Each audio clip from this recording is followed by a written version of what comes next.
చాలా వీడియోలు చేసి పెడుతూ ఉన్నాను. మరి నచ్చినట్లయితే లైక్ చేయండి, షేర్ చేయండి, సబ్స్క్రైబ్ చేయండి. జాతకానికి ఉన్నాదా మరి ఎలా తెలుస్తుంది? ఉదాహరణ జాతక చక్రం తీసుకుంటే మరి నక్షత్ర బలం ఉంటే అద్భుతమైన జీవితం ఉంటుందా? లగ్న బలం ఉండాలి అని ప్రతి వీడియోలో చెప్పుకుంటూ ఉన్నాం. అంటే లగ్నాధిపతి బలం, అలాగే గ్రహాలన్నీ కూడా. మరి లగ్నం తర్వాత చూసేది మనం పుట్టిన రాశి. అంటే లగ్నం రాశి ఒక్కొక్కరికి ఒకటే అవుతుంది, ఒక్కొక్కరికి లగ్నం వేరు, రాశి వేరు అవుతుంది. అలాగే నక్షత్రం, మనం ఏదైనా ముహూర్తానికి వెళ్ళినప్పుడు మీ లగ్నం ఏది అని అడగరు, మీ నక్షత్రం ఏంటి అని అడుగుతారు. అంటే నక్షత్రం బట్టే ముహూర్తం పెడతారు. మరి నక్షత్ర బలం ఉన్నదా జాతకానికి అని ఎలా తెలుసుకోవచ్చు? ఇప్పుడు మకర లగ్నం తీసుకుంటే లగ్నాధిపతి శని భగవానుడు, ధనస్సు రాశి, చంద్రుడు ధనస్సు రాశిలో ఉన్నారు. ఈయన అధిపతి ధనుసు రాశికి అధిపతి గురుడు. నక్షత్రం పూర్వాషాఢ తీసుకుందాం. శుక్రుడు అంటే మీ నక్షత్రాధిపతి శుక్రుడు. అంటే మీరు అశ్విని మఖామూలలో పుడితే కేతు అవుతారు మీ నక్షత్రాధిపతి. భరణి పుబ్బ పూర్వాషాఢలో పుడితే శుక్రుడు అవుతారు. విశాఖ పునర్వసు విశాఖ పూర్వభద్రలో పుడితే గురుడు అవుతారు. ఆశ్లేష జ్యేష్ఠ రేవతిలో పుడితే బుధుడు అవుతాడు. మృగశిర ధనిష్ట చిత్తా ధనిష్టలో పుడితే కుజుడు అవుతారు. పుష్యమి అనురాధ ఉత్తరాభాద్రలో జన్మిస్తే శని భగవానుడు అవుతారు. రోహిణి హస్త శ్రవణంలో పుడితే చంద్రుడు అవుతాడు. ఆరుద్ర స్వాతి శతభిషంలో మీ నక్షత్రం అయితే రాహు అవుతాడు. ఇలాగా మనకి 27 నక్షత్రాలు, మరి 9 గ్రహాలకి నక్షత్రాలు ఉన్నాయి. మరి మకర లగ్నం అయ్యి ధనుసు రాశి పూర్వాషాఢ నక్షత్రం. నక్షత్రాధిపతి ఎవరు? శుక్రుడు. ఈ లగ్నానికి శుక్రుడు పంచమ దశమాధిపతి అయ్యారు. శుక్రుడు పంచమ దశమాధిపతి అయ్యారు మకర లగ్నానికి. అంటే ఒక కోణాధిపత్యం, ఒక కేంద్రాధిపత్యం వచ్చింది. ఈయన స్వరాశి పొందారు. ఈ జాతకం 12వ నెల 1964 వేసుకుందాం. స్వరాశి అయ్యారు. శుక్రుడు స్వరాశిలో ఉన్నారు. ఎవరు? చంద్ర అంటే మీ రాశ్యాధిపతి ధనుస్సు రాశ్యాధిపతి. మళ్ళీ రాశ్యాధిపతి అది వేరే వీడియో చేసుకుందాం. ఈరోజు నక్షత్రం, మీ నక్షత్రాధిపతి పూర్వాషాఢ నక్షత్రం. ఆయన శుక్రుడు స్వరాశిలో ఉన్నారు. ఈ లగ్నానికి పంచమ దశమాధిపతి అయ్యారు. వీరికి నక్షత్ర బలం 100% ఉన్నది. మరి శుక్రుడు దశమ క్షేత్రంలో స్థితి పొందారు. ఇది ఒకటి. శుక్రుడు దశమ క్షేత్రంలో స్థితి ఈ జాతకానికి. దశమ కారకుడు బుధగ్రహం. మరి ఈ బుధగ్రహం భాగ్యాధిపతి అయ్యారు. ఈ బుధగ్రహం భాగ్యాధిపతి అయ్యారు. ఇలా అవ్వడం వల్ల వీరికి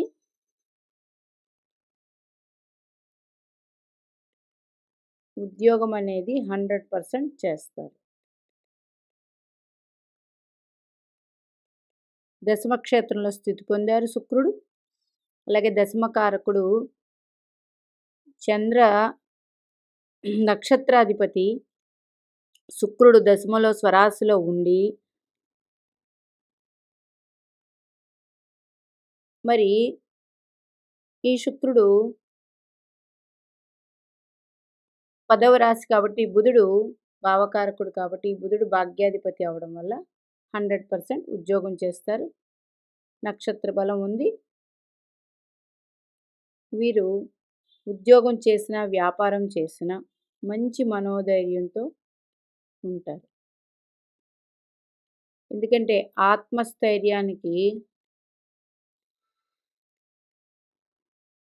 ఆత్మస్థైర్యానికి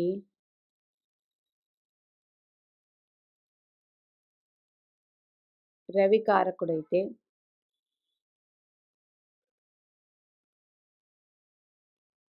మనోధైర్యానికి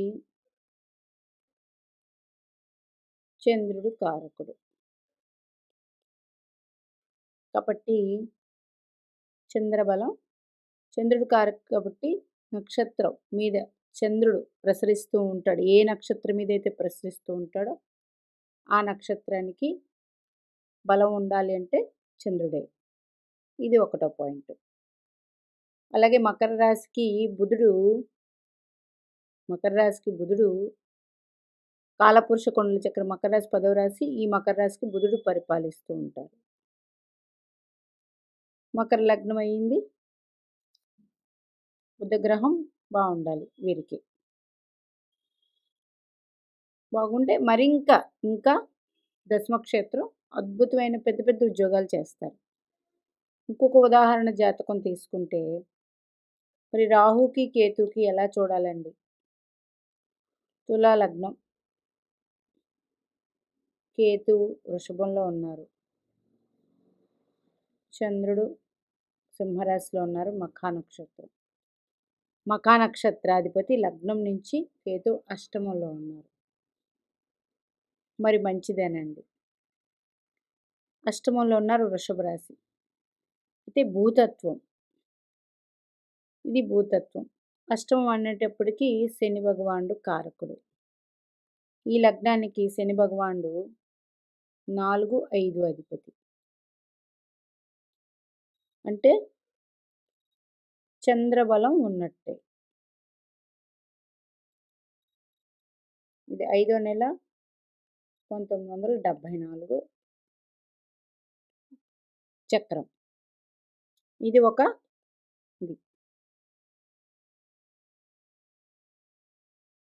మరి కేతు రాశి అధిపతి ఎవరు? శుక్రుడు. ఈయన లగ్నాధిపతి కాబట్టి 100% మంచిదే. కేతువుకి ఇలా తీసుకున్నాం. రాహుకి 1991 డిసెంబర్. రాహువు రవి. చంద్రుడు ఆర్ద్ర నక్షత్రంలో ఉన్నారు.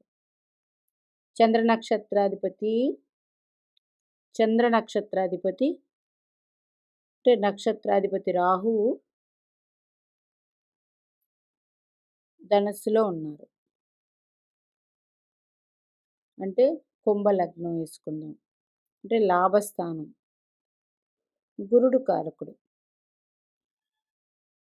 మరి ఈ గురుడు ద్వితీయాధిపతి, లాభాధిపతి అయ్యారు. చంద్రబలం తక్కువగా ఉంది వీరికి. చంద్రబలం తక్కువగా ఉంది. ఇలా తీసుకోవాలి. మరి చంద్రబలం తక్కువగా ఉంటే ఎలా అండి? మనోధైర్యం తక్కువగా ఉంటే మరి ఆ నక్షత్రం వచ్చిన రోజు అంటే మీ నక్షత్రం రోజు శివారాధన చెయ్యాలి. శివునికి అభిషేకం చేయించుకోవాలి.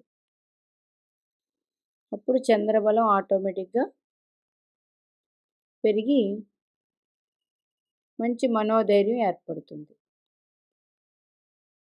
ఇప్పుడు లగ్నంలో కుజచంద్రులు ఉన్నారనుకుందాం. మేష లగ్నం. చతుర్థాధిపతి చంద్రుడు. ఈ చంద్రుడు అశ్వినిలో ఉన్నారనుకుందాం. కేతువు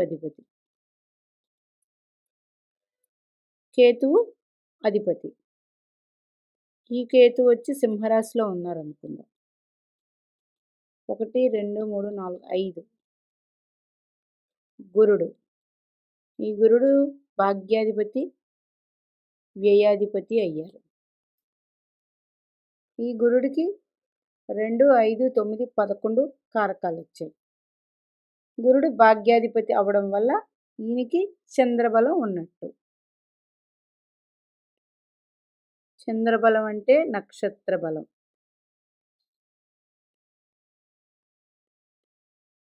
రాశి బలం అంటే చంద్ర రాశి అధిపతి. ఇట్లాగా జాతక చక్రాన్ని తీసుకోవాలి. ప్రస్తుతం చంద్రుడు మిథున రాశిలో ఉన్నారు. ఈరోజు ఎన్నో తారీఖు?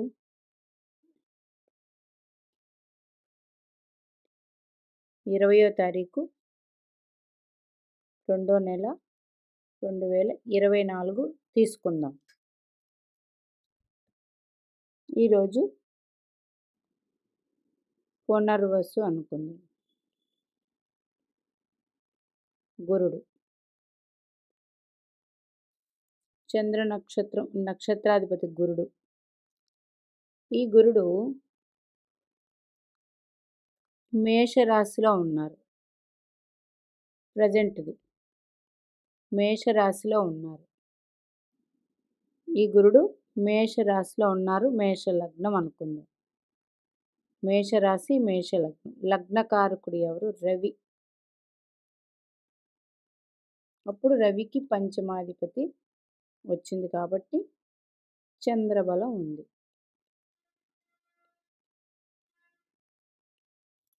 ప్రస్తుతం చూడండి, గురుడు మేషరాశిలో ఉన్నారు.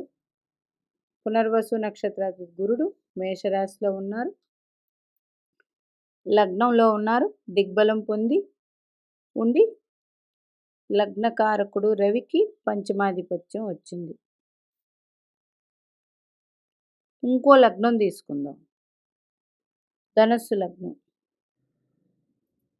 ధనస్సు లగ్నం పునర్వసు నక్షత్రం అంటే గురుడు 1 2 3 4 5 పంచమంలో స్థితి పొందారు. లగ్నాధిపతి పంచమంలో స్థితి. 5 అంటే గురుబలం. 100% గుడ్. ఇంకో లగ్నం తీసుకుందాం. వృశ్చిక లగ్నం పునర్వసు గురుడు 1 2 3 4 5 6లో గురువు ఉన్నారు. అంటే కుజక్షేత్రమైంది. 6 అంటే కుజుడు కారకుడు. ఈ కుజుడికి లగ్నాధిపత్యం వచ్చింది. బాగుంటుంది. మరి ఈ కుజుడు మకర రాశిలో ఉన్నారు. ఉచ్చక్షేత్రం.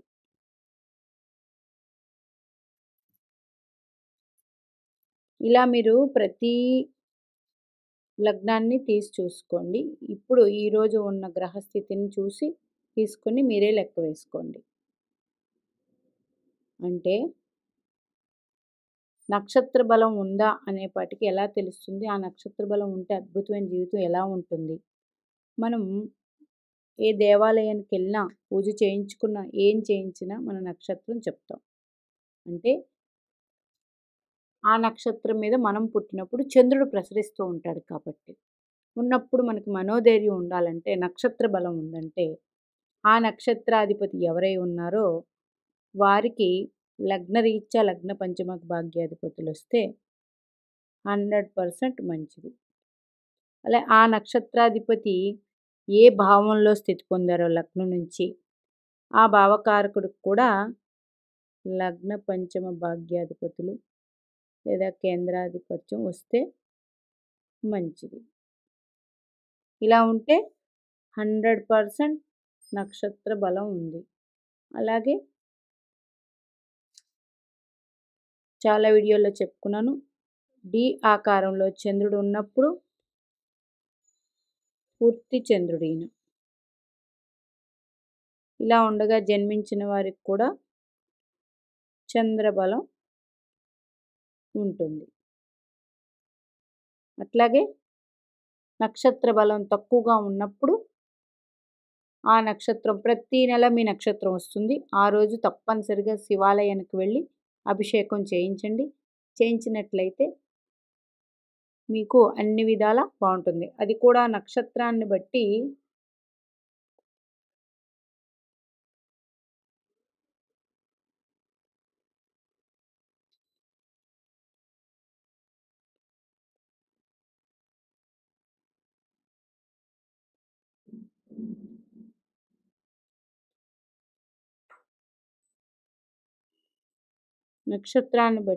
దశలు వస్తాయి.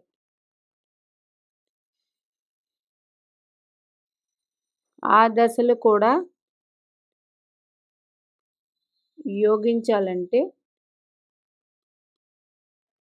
మనకి లగ్నాధిపతి దశ కానీ, పంచమాధిపతి దశ కానీ, భాగ్యాధిపతి దశ కానీ వచ్చి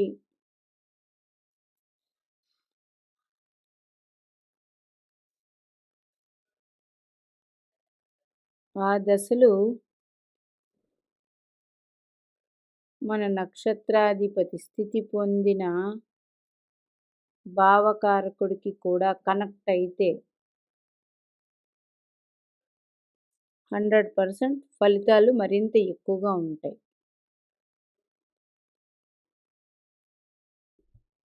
ఇంకొక ఉదాహరణ జాతకం తీసుకుంటే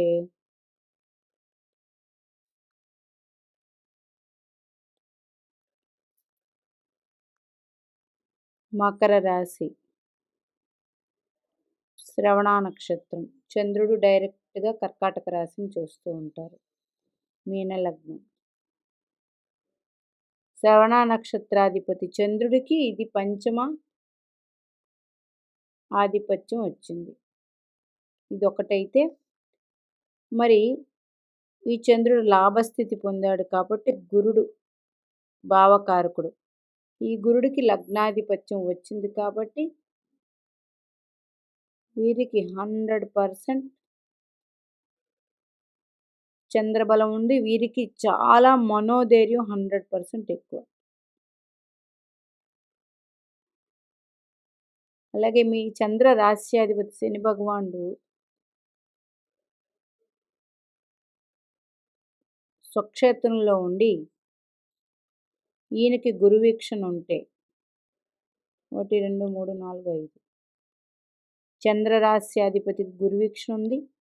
అట్లాగే 6 7 8 9 ఈ చంద్రుడికి కూడా ఉన్నట్లయితే లేదా ఈ చంద్ర రాశి మీద కూడా ఉన్నట్లయితే ఇంకా బాగుంటుంది. అప్పుడు గురుడు వేరే భావంలో స్థితి పొందాలి. ఇట్లా ఉంటుంది. చంద్ర రాశ్యాధిపతికి గురువీక్షణ ఉంది, చంద్ర నక్షత్రాధిపతికి పంచమాధిపత్యం వచ్చింది, చంద్రుడు 11వ రాశిలో ఉండడం వల్ల గురుడు, ఈ గురుడికి లగ్నాధిపత్యం వచ్చింది. అందుకని వీరికి మనోధైర్యం అంతా ఇంత ఉండదు. ఎంత కష్టాలు పడినా, ఎక్కడికి వెళ్ళి ఇబ్బందులు పడినా వాళ్ళు మనోధైర్యంతో సాధించుకొని బయటపడగలరు. అందుచేత నక్షత్ర బలం అందరికీ అవసరం. లగ్న బలం ఎంత ముఖ్యమో నక్షత్ర బలం కూడా అంతే ముఖ్యం. మీ నక్షత్ర బలం లేకపోతే మీకు ఇదే ఉదాహరణ.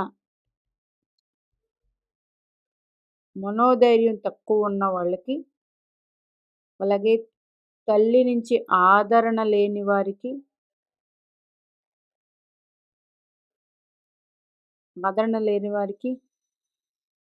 భూమి భవనాల వల్ల ఇబ్బందులు ఉన్నవారికి ఇవన్నీ చిట్కాతో తెలుసుకోవచ్చు. చంద్రబలం తక్కువ ఉన్నట్లే. వీరందరూ నక్షత్రం మీ నక్షత్రాల రోజు శివునికి అభిషేకం చేయించుకుంటే 100% బయటపడగలరు. మీనాక్షి దేవి ఆశీస్సులు మనందరి మీద ఉండాలని కోరుకుంటూ నమస్తే.